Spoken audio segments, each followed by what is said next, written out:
항공사에서 지금 가장 큰 뭐 현안으로 볼 수 있는 것이 경제 발전입니다. 경제 성장.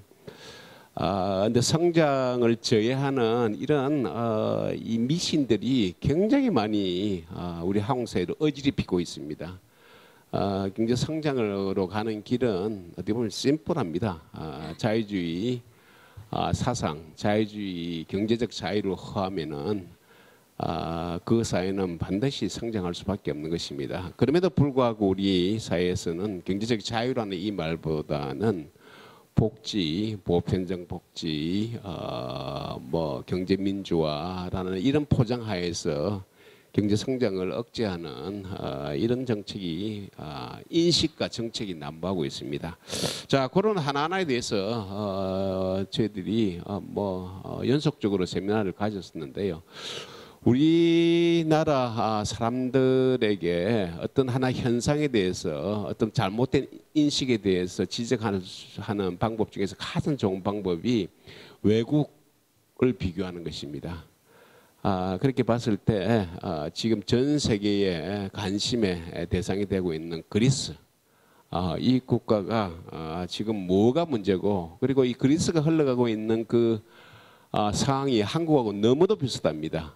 그래서 오늘은 이 그리스 국가의 경제 상황, 그리고 왜 그렇게 됐느냐 하는 그런 부분에 대해서 좀 더 집중해보고 한국에서 받는 어떤 레슨, 교훈을 한번 생각해보는 그런 자리를 마련을 했습니다.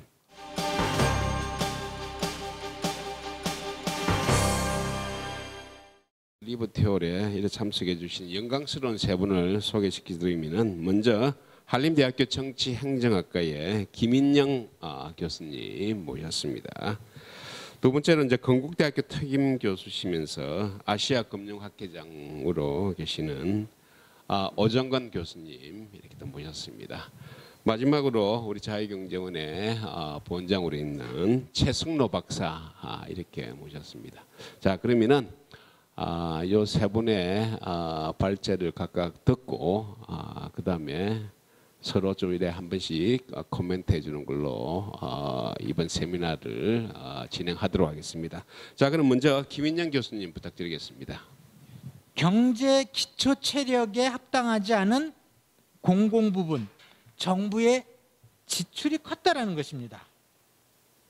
그러면서 우리는 무슨 얘기를 했느냐? 공무원 수당, 연금 등의 과도한 지출을 했던 것을 문제 삼은 것입니다. 한마디로 뱁새가 황새를 따라가다가 찢어진 그런 상황을 비판한 것이죠. 조선일보의 사설도 마찬가지입니다. 다 그렇습니다. 그런데 어떤 식으로 시사인과 미디어스의 기사가 이외의 사실들, 사설의 사실들을 왜곡하고 있느냐?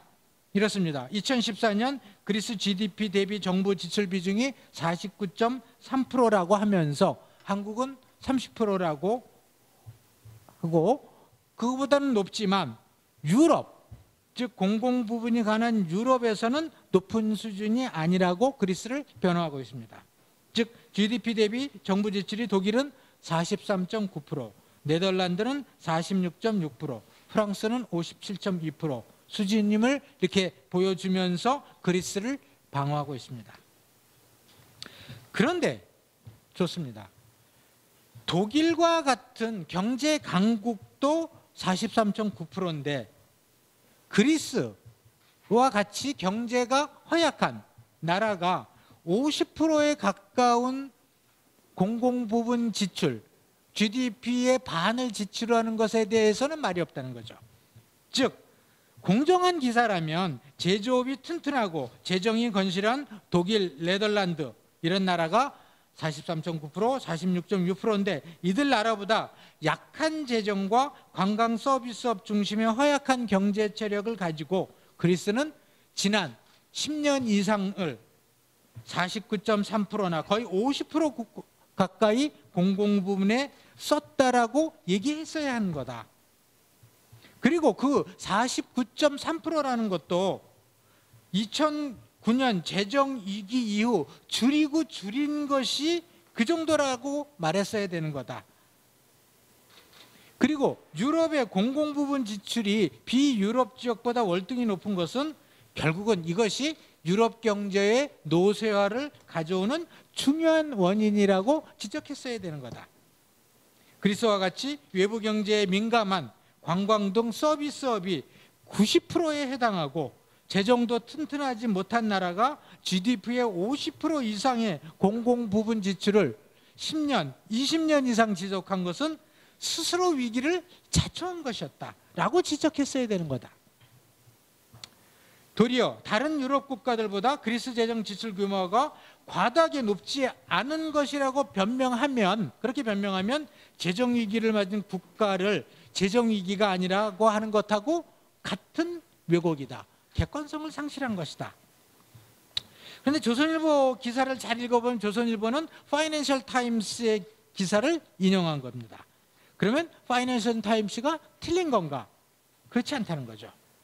즉 시사인과 미디어스가 보도하고 있듯이 공공부문 고용 인원 비중이 2009년 22.18%, 그것도 줄인 거죠. 많게는 4명 중에 1명, 적게는 5명 중에 1명이 공무원인데, 그리고 그리스 연금 총소득 대체율이 최대 95%에서 98%까지 얘기하고 있는데, 그거를 미디어스와 이런 시사인이 뭐라고 얘기를 하고 있느냐면 2003년에서 2010년 7년 정도 남짓, 요 정도 기간뿐이지 그 이후로는 그렇지 않다라고 얘기하고 있습니다.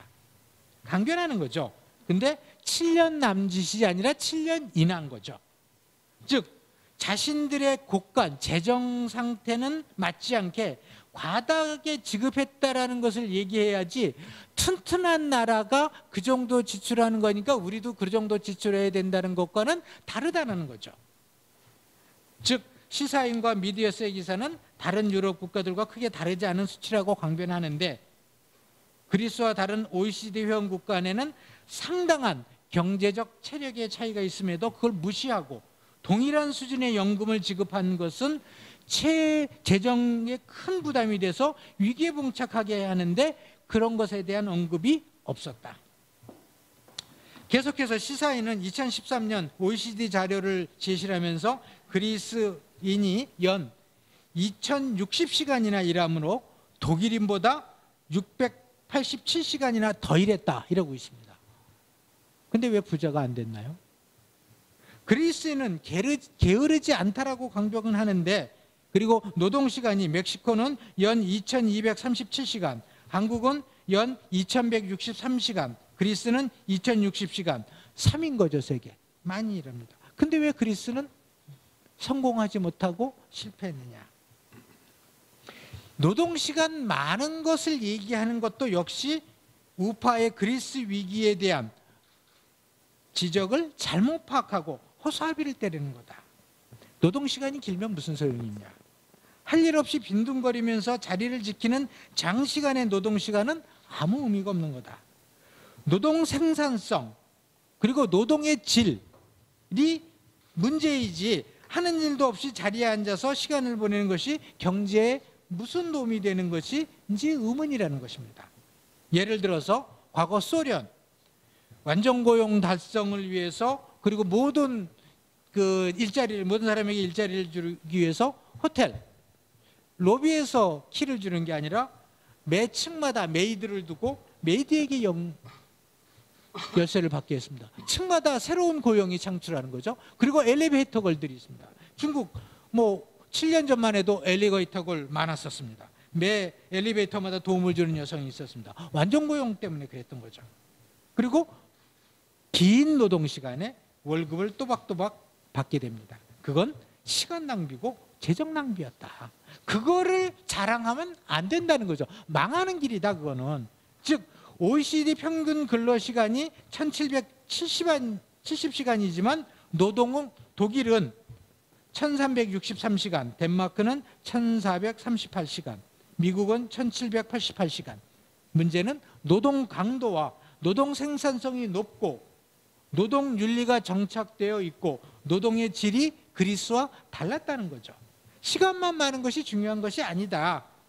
그래서 메르켈 총리가 제발 더 일하라고 덜 놀라라고 얘기했던 것은 노동 시간뿐만 아니라 노동의 태도 그리고 노동 생산성도 언급한 것으로 봐야 되지 않는 것이냐. 그래서 그리스의 노동 생산성이 2007년 전체 유로존의 3분의 2 정도밖에 안 되는데, 그러면 3분의 1 그것은 올리는 것이 중요한 것이지 시간 많이 잡아먹는 것이 중요한 것이 아니다. 다른 예를 들도록 하겠습니다. 2013년 5월 1일 인디펜던트라는 잡지에 아주 재미있는 기사가 하나 싣겼습니다. 퇴직하는데 2년이 걸린 그리스 교사의 사례를 매우 흥미롭게 보도하고 있습니다. 36살의 그리스 컴퓨터 교사인데요. 알렉시스 크리스톨로우는 창업을 하고 싶었습니다. 스마트폰 앱 사업을 하려고 교사직 사직서를 제출했습니다. 그런데 담당자가 사직서를 받지 않고 있습니다. 사직서 제출 조건이 이렇게 좋은 연금인데 이걸 잃을 수 있으니까 내년까지 사직을 기다려라. 받아주지 않는 겁니다. 조건이 안 된다는 겁니다. 그래서 조건이 뭐냐? 그랬더니 21일 연속 결근이면 조건이 된다. 그래서 이분이 2달을 연속 결근했습니다. 그랬더니 그 다음에 내오는 얘기는 기율위원회, 즉 회사의 기율위원회가 디시플리너리 보드가 출석을 해야 되고 거기 출석해서 설명을 해야 되는 거다. 근데 그 기율위원회를 개최하는데 또 수개월이 걸렸습니다. 그래서 이런 우여곡절을 거쳐서 2년을 걸려서 사직을 얻어냈습니다. 그런데 마지막 날 또 그리스 교육부 장관이 전화를 했다라고 합니다. 자신을 해고됐는데 재고용하고 그리스 채권단인에게 제출할 해고 공직자 명단에 넣어야 되겠다. 싫다라고 그랬다는 거죠. 즉 무슨 얘기냐? 해고한 사람을 다시 재고용해서 자신들의 그 채권단에게 제출할 공직자 명단에 집어넣으려고 이런 수를 쓰는 거다라는 거죠. 결국은 그리스에서는 어떻게 공무원을 사퇴하는데도 적어도 2년이 걸린다라는 문제죠. 정부의 질의 문제입니다. 좌파 언론들이 공무원 연금 개혁을 반대하며 측면 지원하느라고 그리스 위기가 과도한 복지 수혜 때문이 아니라고 게을러서도 아니라고 주장하지만 결국 이것은 허수아비 때리기 비난이었다.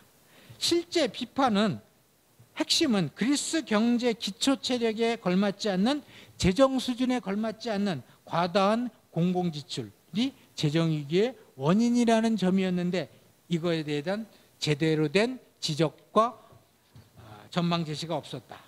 그러면 지금부터는 그리스 사태로부터 한국이 얻어야 되는 교훈은 무엇이냐? 첫 번째, 저는 정치학을 전공을 해서 그런지 진짜 중요한 건 제대로 된 정치가 중요하다. 정치는 쉽게 나라를 망할 수도 있게 하고 국민을 구렁텅이에 빠뜨릴 수도 있게 한다. 즉 그리스 재정위기라는 이 경제위기는 그 시작이 정치였다. 그리스가 전 세계 최초로 발명해낸 그 민주주의 정치에 불가피한 선거를 통해서 정치인과 국민 간의 악마의 거래가 지속됐다는 거죠. 정치인들은 선거에 승리하고자 국민들에게 더 많은 복지와 더 많은 공무원 임용과 그리고 연금 지급으로 표를 구매했고 국민들은 그것으로 자기의 표를 팔았던 것이죠. 즉 무상, 이 공짜라는 이 달콤한 거짓 약속을 했고 그 부족을 감추고자 회계 조작으로 유럽은행에서 돈을 빌려다가 흥청망청 국민에게 놔두어 준 것이었다. 그 시작은 이렇게 정치였다. 즉 국민에게 나누어 준 이 많은 돈들의 그 원인은 정치인에게 그리고 부자에게만 있는 것이 아니라 국민 모두 고위공무원, 하급관료 모두에게 개입되어 있는 거다. 예를 들면 그리스 보수정당 신민주주의당과 중도좌파 범그리스 사회운동이죠. 패석이라는 이 정권이 어떻게 이 정권을 나눠 먹었냐? 81년, 89년, 93년, 2004년, 2009년 이렇게 번갈아 가면서 집권하게 됩니다. 근데 먼저 패속이 교사 임용권을 뺏어옵니다. 그리고 은행원 고용을 정치화했습니다. 둘 다를 교사 임용을 늘리고 이 은행원 임용을 늘리기 시작을 한 거죠.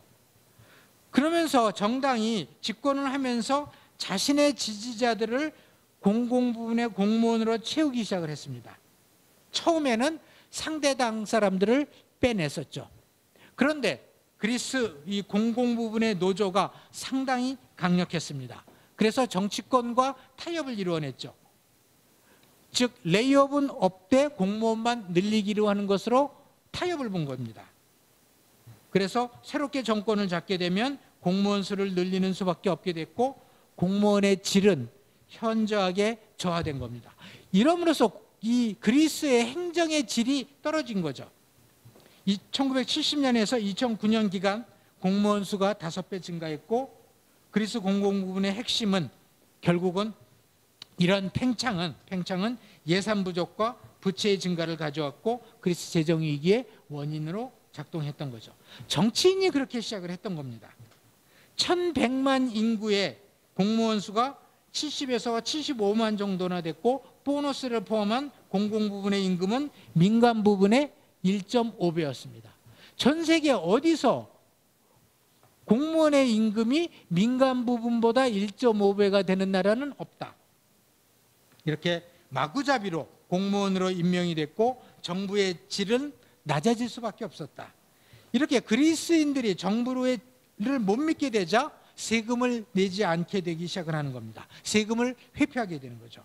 그래서 결국은 그리스의 지하시장이 적어도 GDP의 29.6%, 즉 지하시장이 GDP의 3분의 1이 되어가는 그런 수준이 된 거죠. 한국의 좌파 매체들은 그리스 위기의 원인을 상류층의 탈세에 초점을 맞추고 있습니다. 그러면서 대기업 증세의 필요성을 강조하고 있습니다. 즉 그리스 원인이 세금을 못 받은 것이고 기업 상류층과 기업들에게 못 받은 것이니까 우리나라도 걷어야 된다는 거죠. 그런데 그리스 부패와 탈세는 정부, 정치인과 고위공무원 그리고 상류층에만 있었던 것이 아니라 중상층, 중하위층, 공무원까지 사회 전반에 걸친 것이었다. 윗물이 맑지 않은데 아랫물이 맑을 수는 없죠. 그리스 정부는 부패와 무능으로 세금을 확보하지 못했고 이는 결국 재정위기를 초래했고 또 극복하기 어려운 지금의 한 조건이 되는 것입니다. 결국 그리스 재정위기를 초래한 사슬의 시작은 민주주의 정치에 반드시 필요한 선거 때문이었다. 선거는 민주주의의 핵심 기능이지만 선거에서 정치인과 정당이 표를 사고 팔기 시작을 하게 되면 나라는 망하기 시작을 하는 거다. 이는 곧 우리의 대한민국의 운명을 가를 두 번의 선거가 내년 2016년 4월 13일 그리고 내후년 2017년 12월 20일에 치러진다. 그때는 국민이 공짜로 무엇을 주거나 늘려주겠다는 이런 사기꾼 정치인에게 표를 주지 말아야 된다. 성실한 국민의식을 발휘해야 된다는 것이 그리스의 정치가 주는 교훈이다. 두 번째, 철저한 국가재정관리 및 재정관리 및 부채관리를 위한 법제화가 필요하다. 국가재정관리 시스템을 위해서 페이고제도의 도입, 그리고 부채 상한의 설정, 그리고 재정준칙 법제화로 균형재정의 제도화를 한다. 근데 지금 이 이야기는 오늘 나온 이야기가 아니라 이미 3년 전 2012년에 자유경제원이 2012년 자유경제원 정책 제안으로 이미 한 것이다. 다 이미 한 것들이다. 그것의 법제화를 이미 주장한 바 있다. 지금 안 되고 있는 것이 우리의 문제점이다 라는 이야기입니다. 세 번째는 민영화 등을 통한 공공부분의 축소가 지속적으로 강력하게 추진돼야 하고 공무원의 증원은 그리스식으로 망하는 길임을 우리는 깨달아야 된다. 우리나라 설문조사에 따르면 구직자의 90% 이상이 공무원 시험을 생각해 봤다라고 합니다. 그리고 취업준비생 한 35%가 공무원 시험 준비를 하고 있다고 합니다. 노량진에 물고기보다 공시족이 더 많다고 합니다. 젊은이들이 꿈이 공무원인 나라, 대개 과거 사회주의 국가들로 보이는데요. 국가들인데 그런 나라들 중에서 잘 되는 나라는 없었다. 즉 공공 부분의 취업이 최우선인 나라는 잘 될 수가 없다는 거죠. 그런데 이미 작년 100만 명이 넘는 공무원을 가지고도 정부는 앞으로 공무원을 더 늘리고자 합니다. 안전이 필요하다고 안전, 소방공무원들을 많이 늘리는 거죠. 공무원을 늘리면 공공부문의 비용의 증가, 방만한 운영, 회의, 그건 기본입니다. 뭐 비용 증가, 방만한 운영, 또 그리고 필요하지 않은 여러 기관들이 만들어지는 건 이건 기본인데 거기에 대해서 문제는 진짜 문제는 규제가 늘어난다는 겁니다. 그리고 사회적으로 부패가 증가한다. 공무원 수의 증가는 곧 부패의 증가를 의미하고 있습니다. 이런 심각한 사회 문제가 있는 거다. 그럼에도 불구하고 정부는 며칠 전 7월 27일 발표한 청년고용 절벽 해소 종합대책을 보면 그 핵심은 정부가 공공부문에서 고용을 통해서 청년 일자리를 만들겠다라고 한다. 물론 과거부터 지금까지 정부의 종합대책 된 적이 없죠. 안 되는 게 더 낫죠.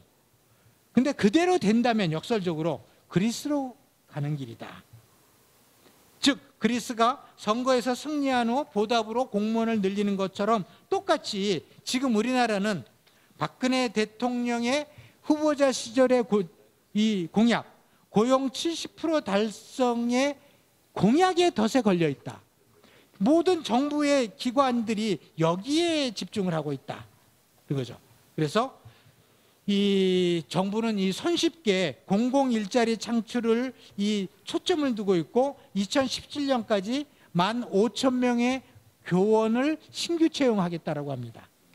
그런데 지금 인구가 감소하고 유치원, 초등학교 학생이 줄고 있고 대학원 정원 이 구조조정을 하고 있다는데 이 교사를 늘리겠다는 것이 이 제정신이 있는 사람들의 정책인지 저는 알 수가 없다. 아까 말씀드렸던 그리스도 뭐부터 시작을 했느냐? 교육공무원과 그 다음에 은행원, 그 다음에 간호원 증가했습니다. 똑같은 길을 가고 있는 거다. 그리스도 우리나라도 이 청년고용 절벽 해소 종합을 위해서 간병인을 포함한 포괄 의료 서비스 인원을 늘리겠다고 합니다. 10,000명을 늘리겠다고 한다. 그런데 그리스 역시 의료 시스템이 취약함에도 불구하고 간호원을 과잉 공용했고 그 때문에 지금 작년부터 2014년 3월부터 그리스 간호원 4명 중에 1명은 실직되었고 외국으로 일자리를 찾으러 가고 있다. 간호원의 엑소더스가 일어나고 있다고 신문은 보도하고 있다. 근데 우리는 왜 거기로 쫓아가고 있는 거냐? 네 번째, 한국 경제를 떠받치는 제조업 강화의 중요성. 이거는 이 경제학 하시는 분들이 말씀을 하실 테니까 저는 넘어가도록 하겠습니다. 마지막으로 제가 보는 건 이겁니다. 이렇게 그리스의 이런 부분들은 지표상으로 보면 우리나라와 그닥 다르지 않다. 예를 들어서 우리나라가 이코노미스트지의 민주주의 지수가 한 20이 됩니다. 그리스가 28입니다. 나머지 지수 예를 들어서 선거 절차, 정치 참여, 정치 문화, 시민의 권리 다 유사합니다. 그런데 뭐 하나만 차이 나느냐? 정부의 기능. 우리가 7.86점이라면 그리스는 6.43점입니다. 즉 그리스와 한국, 그리스가 28이고 한국이 22인 이유는 정부의 질 때문입니다. 2012년 지수도 유사합니다. 그리스는 정부 질이 더 낮아졌습니다. 우리는 조금 더 올랐고요. 올라야 되는 이유는 모르겠는데요. 이렇게 결국은 문제가 되는 것이 민주주의의 질, 그리고 정부의 질, 정치인의 질, 국민의 질, 즉 질의 문제다.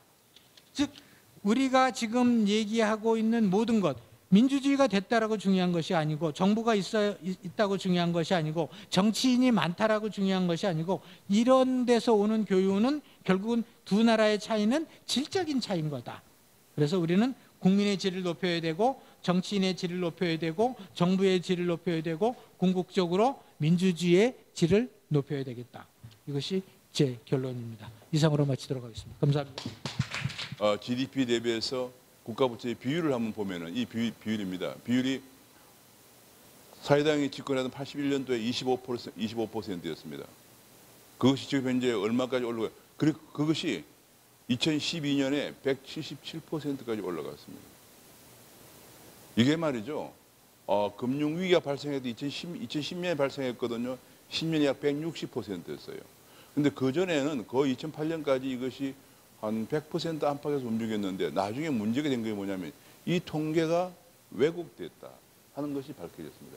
2010년도에 그래서 위기가 발생된 것이 이 통계가 재정 통계가 잘못되었다 하는 것이 밝혀지면서 신용이 급락하면서 위기가 발생했습니다. 자, 그래서 경제 구조를 잠깐 보면 그래서는 재정만 국가 부채만 3,500억 유로 있는 게 아닙니다.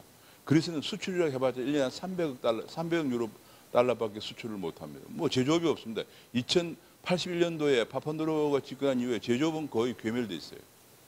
왜냐하면 임금도 급등하고 여러 가지 하다 보니까 제조업은 거의 망하고 거의 대부분 다 수입을 해서 생활을 하고 있는데 그러다 보니까 외채가 얼마냐면은 외채가 말이죠. 2013년 말 IMF 통계에 5,644억 달러 나와요. 외채가. 이 조그마한 나라에 말이죠. 한국도 외채가 4,400억 유로입니다. 인구는 1,100만 명밖에 안 되는데 국가 재정에서는 3,500억 달러에 500억 유로의 부채가 있고 재정 외채 쪽에서도 5,644억 달러인데 외환 보유액은 19억 달러 있습니다. 그냥 국가 이게 제가 데이터를 체크해 보면 이건 국가라고 할 수가 없어요. 19억 달러 그러면 이거 열흘치도 물건을 수입할 수 있는 돈이 없습니다. 그러다 보니까 이번에 유로존에서 돈을 안 준다고 그러니까 당장 은행에 돈이 없어가지고 문을 닫는 일이 생겼죠. 그래서 이건 도대체가 물론 이제 여기는 5,644억 달러에는 재정 부채도 상당 부분 포함되어 있을 거라고 생각합니다. 재정 부채 중에서 외국에 팔은 거는 여기에 포함이 되어 있을 겁니다. 어마어마한 참 나라라고. 그래서 이게 흔히들 말하기를 이걸 잘 모르는 사람들은 그리스가 말이지 자국 통화를 사용하면은 수출을 좀 많이 해서 잘 되지 않겠냐. 그런데 자국 통화를 사용하는 순간 이걸 갚아야 됩니다. 이걸 어떻게 갚습니까? 이자도 못 갚는데. 그리고 자국 통화를 사용하는 순간 환율이 올라서 수출이 되는 수출할 제조업이 있어야죠. 제조업. 그 제조업이 없기 때문에 지금 제가 듣기에는 그 그리스에서 나는 무슨 올리브인가? 올리브를 생산해서 그거를 가공하는 공장이 없기 때문에 외국으로 보내서 가공을 해서 다시 수입해서 그런 나라입니다. 올리브유 가공 공장도 없는 나라예요. 그런 나라이기 때문에 정말 그리스란 나라가 정말 존속하는 자체가 거의 불가사의할 정도입니다. 그래서 이제 도대체가 그리스가 유로존에서 탈퇴하는 순간 이거를 독자적으로 해결할 수가 없습니다. 그래서 아마 제 생각으로 유로존에서 가입을 안 했거나 탈퇴하거나 그랬으면 아마 지난 10년 동안 외환 위기를 돈이 없으니까 외환 보유액이 없잖아요. 외환 위기를 아마 매년 겪었을 거예요. 근데 외환 위기는 한 번 겪으면은 국민 소득 성장률이 반토막이 나요. 우리가 그렇잖아요. 97년 위기 전에는 한 10% 성장하다가 그 이후로 한 5% 떨어졌다가 2008년 위기 온 뒤로 3% 떨어졌잖아요. 그것이 하버드 대학의 유명한 로고프 교수의 800년 국제금융사를 연구한 국제금융 위기사를 연구한 결과 위기가 한 번 오면 성장률이 반토막 난다는 얘기입니다. 그러니 유럽은 그리스는 만약에 이런 외채를 가지고 외환 보유액은 거의 없는 상태에서 유로존에서 탈퇴하거나 그러면 어떤 좌파학자들은 굉장히 그리스가 살아나는데 그냥 그리스가 유로존에 묶여가지고 독일 때문에 꼼짝도 못하고 죽는다. 아마 매년 외환위기가 나서 그리스는 지금 아마 저 아프리카 어느 나라 정도로 추락할까 했을 거예요. 그래서 이번에도 아마 제가 보니까 이번에 그 좌파 수상도 탈퇴해볼까 해봤지만은 검토해보니까 도저히 할 수 있는 여건이 아니라서 포기했다고 합니다.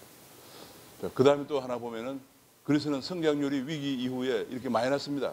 마이너스를 계속하다 보니까 GDP가 오히려 2010년 전에 비해서 25% 줄어들었어요. GDP가 늘어나는 거 아니고. 그러니까 사람들 소득이 그만큼 줄어들고 일자리가 없어져서 성장 실업률이 26%입니다. 이게 공식적인 실업률인데 청년 실업률은 50%예요. 우리나라 청년 실업률 50% 그러면 거기다가 구직 단염자 뭐 이런 거 잠재 청년 실업을 포함하면 거의 청년들은 일자리 구하는 사람은 한 10% 정도밖에 안 된다 이렇게 봐야 되겠습니다. 여러분 아까도 제기했지만 그리스는 처음에 2009년 10월 달에 재정 통계가 왜곡되었다는 거, 엉터리였다는 게 밝혀지면서 바로 2개월 뒤에 신용평가. 그러니까 정부의 통계를 믿지 못해요. 그래서 이번에 재밌는 것 중에 하나가 이번에 3차 구제금융 협상 중에 하나가 그리스 통계청을 독립시켜야 된다 하는 게 있습니다. 정부로부터 독립시켜야 된다. 통계를 제대로 내야 된다. 통계도 엉터리를 낸다는 얘기. 이게 도대체가 OECD 국가라고 볼 수도 없는 유로존의 국가라고 볼 수도 없는 형편없는 국가죠. 통계까지 조작을 하고 있으니까.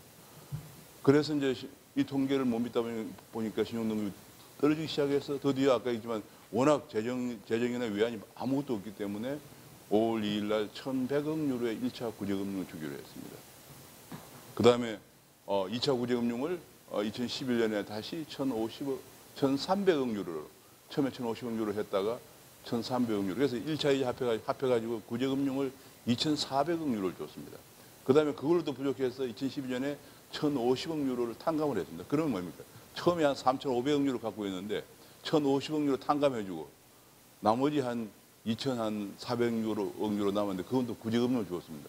그 부채는 하나도 그래서 손을 하나도 갚은 게 없는데 그래 해줬는데도 해결이 5년이 지난 지금 해결이 안 되기 때문에 이건 도저히 그래서는 안 되겠다. 이거 그 말 한마디로 그냥 주는 돈 구제금융을 주거나 탕감해주면 딸랑 써버리고 아무것도 그냥 하는 게 없기 때문에 이번에 좀 강하게 그거 나왔던 겁니다.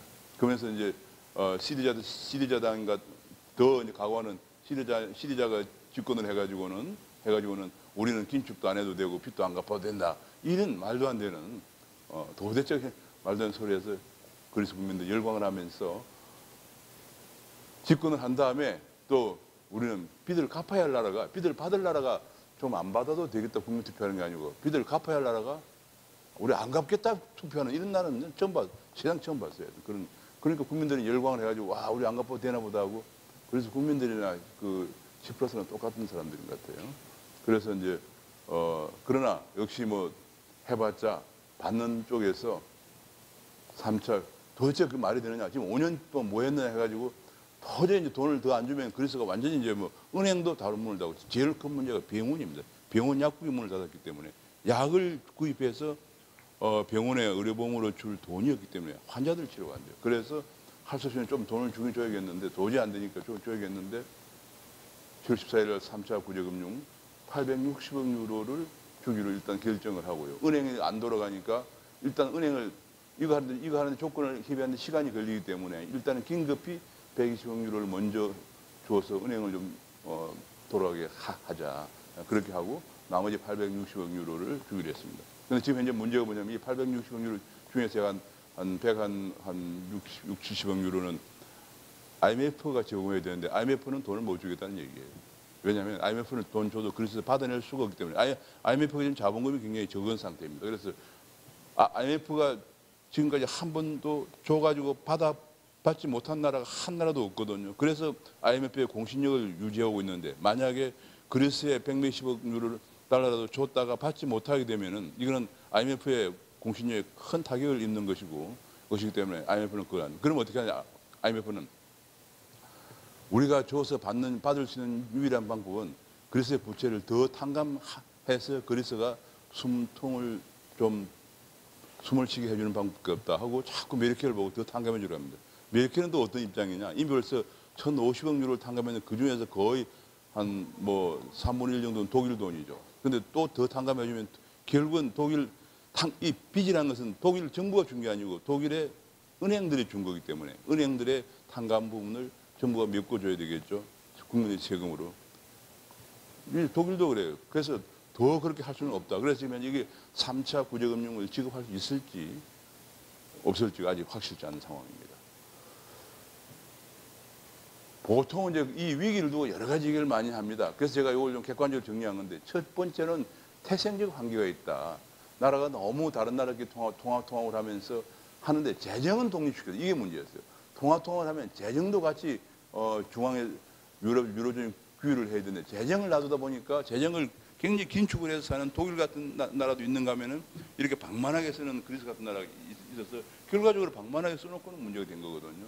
그 다음에 금융감독, 아까도 얘기했지만은 그리스 국채를 누가 샀느냐? 주로 그리스 은행들이 사가지고 팔았단 말이에요. 그럼 은행들 그런 걸 중앙에서도 유로존 전 차원의 감독을 해야 되는데 그런 것이 아직 안 돼 있는 상태에서 그리고 본래 그리스나 이태리는 수렴 조건이라고 그래가지고 본래 이제 유로존을 창설할 때 그 몇 가지 수렴 조건 여기에 충족을 해야 가입이 허가했는데 그리스나 이태리는 그 조건에 충족을 좀 이따 보겠습니다. 못했는데 가입을 시켰습니다. 그 다음에 요거는 이제 전체적인 개요만 써놓은 건데 남유럽 국가들 그리스를 포함해서 뭐냐면 경제력이 너무 경제력에 비해서 과도한 복지 지출을 했다. 그래서 재정이 더욱더 악화되었고 또 한 가지는 이제 통합이 되고 나니까 북유럽 쪽에 돈이 많이 들어가지고 부동산 버블 같은 게 생기고 임금이 올라가고 인플레이션이 생기고 그래서 여러 가지 물가가 올라가니까 그 환율이 절상되는 실질 환율이 절상되는 문제가 생기고 산업 경쟁력은 별로 없고 북유럽 국가들은 본래 북유럽보다도 개도국이 이런 나라들이 금리가 높습니다. 금리가 높기 때문에 북유럽 금융기관들은 남유럽의 고위험 국채에 투자를 많이 하고 고위험 대출을 많이 해서 했습니다. 이런 문제점들이 있습니다. 그래서 이런 문제 복합적으로 생겼는데 아까 태생적 한계를 좀 더 자세히 보면 이런 거겠죠. 그리스 같은 경우 2001년도 가입했는데 이미 가입할 때 본래 국가 부채 비율이 60%가 넘으면 가입 조건이 해당이 안 됩니다. 그런데 99%, 거의 100%인데도 가입을 시켰고 이태리는 1999년에 가입했는데 이미 벌써 이것도 안 되는데 결국은 안 되는 나라를 가입시켰기 때문에 지금 문제가 되고 있는 겁니다. 그러니까 남유럽 국가들은 아까 좀 얘기가 좀 그런 문제인데 예를 들어 하나 봅시다. 연금제도의 가관이 아닙니다. 그리스 같은 경우에는 조금 전에 아까 김 교수님 잠깐 얘기했지만은 연금을 최종 공무원 연금인데요. 최종 5년간에 임금이 제일 높은 기간 동안에 95%를 줍니다. 이런 나라 세상에 없죠. 최종 5년간. 그러니까 만약에 우리가 월급이 최초 들어가면 한 300만 원 받아가지고 만약 최종 한 1000만 원 정도 받는다. 생애 평균 한 600만 원 정도 된다. 이렇게 가정을 하면 대체로 여기에 이제 한국 비슷한 케이스죠. 이렇게 가정하면 최종 5년은 엄청나게 돈이 많기 때문에 최종 5년간 95% 되게 한 900만 원 정도를 받게 됩니다. 그래서 공무원들은 그동안에 2013년까지만 해도 900만 원씩 월 연금을 받고 있어요. 이러니 얼마나 이거 이거 완전히 공무원 천국이죠. 그냥 공무원이 자꾸 늘어나는 거죠. 스페인 같은 경우에는 가장 좋은 15년을 골라가지고 76%를 줍니다. 이태리는 평생을 기준으로 하는데 68% 줍니다. 이 세 나라 다 문제죠. 반면에 남유럽에 구제금융을 주는 독일을 한번 독일은 평생에 37%입니다. 그러니까 요 정도 받으면 한 220 정도인데 독일은 이런 나라보다 소득이 높기 때문에 한 350에서 400 정도를 받는다고 그래요. 350, 400 정도를 받아도 어찌 됩니까? 그리스의 반 정도 받습니다. 그러니까 이게 문제가 뭐냐면 구제금융을 주고 탕감을 해주는 나라의 공무원 연금이 구제금융을 받아가는 나라보다 절반 정도밖에 안 된다. 이게 말이 안 되는 거죠. 이게 이런 나라가 있을 수가 없는 거예요. 기본적으로 연금이라고 하는 것은 내가 낸 돈에서 1이죠. 배수가 1. 100% 1. 그러면 거기다가 곱하기 운용 수익률 정도 받으면 되는 거예요. 운용 수익률 정도 받으면 되는 건데 그렇게 계산하면 대체로 40% 안팎이 됩니다. 독일이 그렇게 합리적으로 계산한 거예요. 요걸 갖다가 40%를 요걸 만약에 평생 30년 건속한다고 생각을 해봐요. 대체로 한 그 정도 됩니다. 그래서 보통 그걸 수익 배율이라고 그러는데 1.12배 정도. 1.1배, 1.05배 이 정도 받으면은 자기가 낸 돈 1 플러스 운용 수익률 이렇게 되는 거죠. 그걸 그렇게 해서 계산을 한 겁니다. 근데 이는 뭐 그런 계산도 그냥 터무니없이 받는 거예요. 이렇게 받으면 대체로 얼마쯤 되냐면 한 자기가 낸 돈의 3배 정도 받아가는데 3배를 받으면 누군가가 부담을 해야죠. 동시대에 누가 부담하거나 후손들이 부담하거나 아니면 그리스처럼 다른 나라가 도와주거나 그래야 되죠. 한국은 참고로 말씀드리면은 한 2.6배 정도 됩니다. 공무원들. 그러니까 한 공무원 연금이 난리가 난 거예요. 그래서 이게 이제 문제고. 그러다 보니까 돈들이 전부 다 유럽 쪽에서 독일인데 독일의 돈이 나가가지고 남쪽으로 돈이 가는 형태입니다. 왜 그러냐면 금리가 굉장히 높았거든요. 그래서 그리스가 2001년도에 가입한 시점을 기준해 가지고 이렇게 높은 금리들이 북쪽에 독일인데 돈들이 남쪽으로 투자가 되기 때문에 금리가 수렴을 하게 됩니다. 금리가 이렇게 높다가 금리가 한 20%쯤 되던 금리가 5%로 낮아졌기 때문에 그래서 난리가 난 거래요. 아, 이거 뭐 금리도 아니네. 막 빌려가지고 막 투자하고 막 쓰기 시작했습니다. 이제는 뭐, 그래서 이제 더 부채가 더 늘어난 거예요. 게다가 임금도 폭발적으로 올라갔습니다. 이거 단위 노동 비용인데 이게 독일입니다. 독일은 거의 2000년하고 별 차이가 없어요. 독일 단위 노동 비용이라는 건 생산성과 임금을 같이 보는 거죠. 생산성 분의 임금입니다. 이게 그리스입니다. 그리스 이게 어디입니까? 아일랜드, 스페인 이런 나라들이 통합된 이후에 임금이 폭발적으로 올라갑니다. 왜 올라갑니까?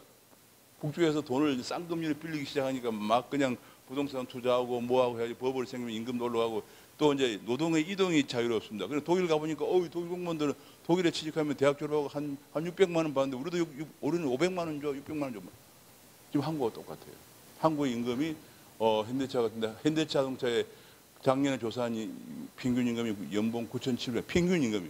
그러면 이제 나이가 많은 사람들은 한 2억 3억 받을 거예요 아마. 처음 들어간 사람들은 한 3천만 원 정도 받으니까 평균 연봉이 9,700만 원. 이거는 미국보다 높고 일본보다 높다는 게 밝혀졌습니다. 지금 꼭 우리나라가 그리스가 똑같아요. 그러니까 난리가 났어요. 이렇기 때문에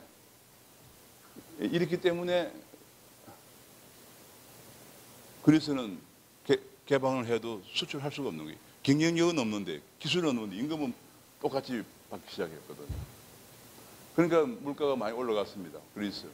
많이 올라가니까 물가가 올라가면 실질 실환율은 떨어지는 거예요. 이게 환율이 절상된다는 얘기인데 그러다 보니까 수출이 더 안 되겠죠. 수출이 이런 게 다 그리스 이런 나라 수출이 더 안 되고 아까 우리가 봤지만 수출은 계속 경상 수준 악화됩니다. 그래서 부피이 자꾸 늘어나는 거예요. 5,500유로 정도. 북유럽 국가들은 아까 했지만 그래 금리가 높은 남유럽에 좀 조심스럽게 투자를 해야 되는데 금리가 워낙 높으니까 나중에 부실이 될 것도 각오하고 거기에 금리 높은 투자를 하게 됩니다. 그런 걸 감독해야 할 감독 당국이 통합되어 있지 않았기 때문에 문제였습니다. 네, 유럽의 위기 성격은 이런 겁니다. 좀 더 따져보면은 남유럽이 첫째로는 워낙 재정을 방만하게 썼다. 재정 규율이 없었다는 게 원인입니다.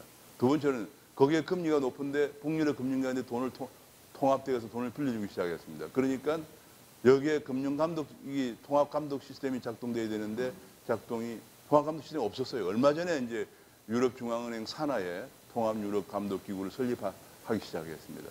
그러다니까 이제 돈이 신용경색에 대해서 실물경제 위기가 됐습니다. 왜냐하면 금융기관들이 돈을 못 빌려주니까 어떻게 해야 될까? 가장 중요한 게 재정 규율이 없으면 안 됩니다. 그 다음에 통합감독 시스템이 있어야 되고 단기로 급한 불을 끄기 위해 단기동성도 공급해야 이런 문제인데 지금 논의가 되고 있는 것들이 가장 논의되고 있는 것들이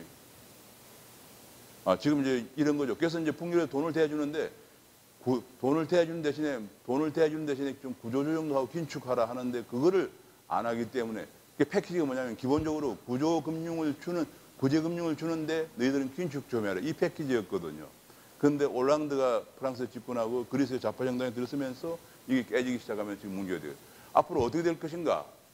그리스는 첫째로는 아마 조기 총선을 할 수밖에 없습니다. 지금 굉장히 3차 구제금융도 힘들고 제일 큰 부분은 이번에 3차 구제금융 조건 중에 하나가 공공부문을 매각해서 500억 유로의 기금을 만들라 이렇게 됐습니다. 이제 뭐냐면 지금까지는 너무 5년 동안 아무것도 안 하고 있기 때문에 이제는 뭔가 구속을 좀 하려고 하는 거죠. 500억 유로를 뭐 빚감대 쓰는 게 아니고 그리스 내에 투자하고 뭐 이렇게 하는데 일단 만들어 그러는데 우리나라의 경우 보면 공공부문 민영화가 지금 박근혜 대통령 들어서 한 군데도 그 자체는 얘기도 못 꺼내고 있잖아요. 그만큼 어렵습니다. 왜냐하면 공공부문의 높은 임금과 정년 보장을 향유하고 있는 공공부문은 노조들이 그걸 받아들일 리가 없죠. 그래서 그런 걸 우리나라 그것만 봐도 공공부문에서 500억 유를 만든다는 게 얼마나 힘든가를 알 수 있어요. 이것이 못 만들어지면은 결과적으로 돈이 구제금융이 안 나가게 되고 아마 그래서 엄청난 제가 보는 상당히 이거 쉽지 않을 거다. 그리고 또 한 가지는 제가 보기엔 아까 얘기했지만 IMF가 더 탕감을 해줘야 자기는 참여하겠다 하는 문제가 있고 가장 중요한 문제는 공기업 민영화나 공공부문 매각, 구조조정 이런 것들을 이제 최소한 부채를 관리 가능한 수준으로 낮춰야 아마 한 5년에서 한 10년은 걸릴 거예요. 왜냐하면 결국 빚을 진 사람들은 빚을 줄여야만 되는 거거든요. 그런데 그래서 국민들이 5년 내지 10년 참을 수 있느냐? 최소한 5년은 참아야 되는데 참을 수 없고 또 좌파 정치인들이 부추깁니다. 아까 우리 치프라스처럼 긴축 안 해도 되고 안 갚아도 된다. 그렇기 때문에 이것이 힘들어서 결과적으로 뭐냐면 국민들이 인내하기 쉽지 않고 인기영합 정당 출연으로 혼란이 가속될 거기 때문에 그래서 위기는 조만간에 다시 재현될 거로 저는 생각하고 있습니다. 지금까지 해법들은 이런 것들이 많이 논의되고 있는데 유동성을 공급하고 채권 시장을 보호하고 재정 규율을 적용하지 그런데 하나하나가 다 어렵습니다. 유동성 공급하는 데 역시 쉽지 않고요. 그다음에 채권 시장도 남유럽의 신용도 없는 채권을 같이 묶어서 할 수는 없는 거잖아요. 또 유럽 예금 보험 제도 같은 것도 통합 감독이 필요한데 남유럽 은행들과 북유럽 은행은 그 건전성 자체가 다르기 때문에 굉장히 힘들고요. 우선 재정 규율이라도 적용하자고 하니까 남유럽 국가들이 한사코 주권 침해라고 반대합니다. 그러면 남유럽은 방만하게 돈을 쓰면서 계속 돈을 더 내놓으라 뭐 이런 식이니까 이게 구조적으로 지금 상당히 힘든 상황입니다. 제가 보기에는 앞으로는 지금 현재 유럽은 옛날에 그야말로 대유럽의 꿈을 가지고 출발했는데 51년 거 이제 통합을 하고 이제는 금융통합과 재정통합으로 가고 그 다음에 정치통합이 될 건데 금융통합과 재정통합 단계에서 위기가 발생한 겁니다. 구조금융을 주는 나라는 국민들이 세금으로 주기 때문에 국민들을 설득할 수 있는 명분이 있어야 되고요. 우리가 왜 그리스를 계속 지원해 줘야 되는지 돈을 받아가는 국가의 국민들은 구조조정과 긴축을 해야 되는데 국민들이 참아낼 수 있느냐 이런 부분들이 있습니다. 왜냐하면 내가 쓴 돈 아니고 내 아버지 대에 쓴 돈인데 왜 내가 참냐 뭐 이런 문제가 있단 말이에요. 세계경제가 그것 때문에 굉장히 어려울 거라는 걸 다 얘기하고 있습니다. 여기 제가 유명한 사람들이 얘기를 다 써놨는데 로그포의 세컨드 그레이트 컨트랙션 2차 대수축이 온다. 뉴욕대학 루빈이 퍼펙트 스토음이 온다. 이것은 이제는 다시는 과거의 고성전은 돌아갈 수 없다. 유럽은 제2의 일본화로 간다 이런 얘기입니다. 한국도 마찬가지. 한국도 굉장히 유럽에 수출한 비중이 대체로 한 24% 되는데요. 직접적으로 그렇고 또 중국으로 우리가 26% 수출하는데 중국에서 유럽 수출이 또한 25%쯤 돼요. 이거 우리나라가 당장 영향을 미치고 또 우리나라에 들어와 있는 돈들이 주식시장, 채권시장 합해서 한 30% 들어와 있는데 대체로 금액을 따지면 한 4천억 달러가 들어와 있고 아니면 한 1,500억 달러가 들어와 있습니다. 이 돈이 굉장히 문제가 되고 있고 여러 가지 우리가 대비를 해야 되는데 가장 중요한 건 제가 마지막에 이걸 하나 보여드리겠습니다. 그림을. 우리가 지금 그림 하나 보여드리는 게 좀 좋은데 그리스가 위기를 발생한 게 이 그림이 약간 이쪽으로 옮겨져 와야 되는데 2010년에 발생했는데 10년 발생하기 전에 2009년도에 부채 비율이 120%였습니다. 위기 발생 직전에. 120%는 그러니까 120% 국가 부채가 GDP의 120% 되니까 위기가 발생했다는 얘기예요. 그럼 우리가 언제쯤 될까? 우리가 지금 현재 정부에서 발표하는 국가 채무라고 그래요. 이거는 우리나라 국가 재정법에 의해서 얘기하는 거지 글로벌 스탠다드가 아닙니다. 글로벌 스탠다드로 계산하면 국가 채무에다가 플러스 해가지고 공기업 중에서 국가 기능을 수행하는 부분을 포함시킵니다. 공기업 중에서 이렇게 주택토지공사라든지 정부가 주택 사업을 하고 있다든지 뭐 이런 거죠. 전력 공급한다든지 이런 등등만. 공기업 부채 중에서 정부 기능을 수행하는 거. 그 다음에 또 뭐 정부가 보증하는 거. 그 다음에 공무원, 군인, 연금은 줘요. 지금까지 채용된 사람은 주기로 약속을 했잖아요. 그거에 한 660조 정도 되고요. 그런 걸 다 포함한 글로벌 스탠다드에 의한 국가 부채 비율이 우리나라가 2020년경 지금부터 한 5년쯤 뒤에 119% 정도 도달할 겁니다. 다시 말해 그리스가 위기에 발생하기 직전의 상황까지 갈 겁니다. 그 다음에 지금 현재 그리스는 160%가 넘어서면서 대혼란에 국가가 운영이 안 되는 대혼란에 빠졌는데 이게 언제 올까? 제가 여러 가지 이런 데이터를 가지고 계산을 추정을 해보니까 엄격한 재정규율로 부채 관리를 하지 않으면 후손들에게 엄청난 재앙. 지금 바로 여기 앉아있는 여러분들도 바로 이 재앙을 면치 못합니다. 당장 연금이나 보험을 줄 수가 없게 되고요. 그래서 이 복지 파퓰리즘을 추방해야 되는데 그러기 위해서는 재정위원회라든지 재정건전은 정치권도 손못대는 이런 걸 만들어야 되는데 지금 뭐 정치인들 이런 데 관심이 없고 내년 선거, 후내년 아까 우리 김 교수님 말씀 후내년 선거에 있으니까 더 걱정되고요.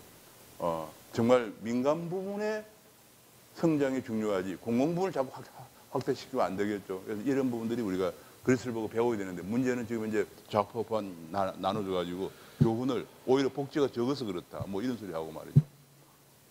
제가 최근에 좌파 그 칼럼이나 교수 쓴 걸 보니까 뭐 오히려 신자유주의 때문에 그렇다. 갑자기 왜 신자유주의가 나왔는지 이해를 할 수 없는데 신자유주의가 그래서 유익의 원인이다. 뭐 이런 소리를 하고 말이죠.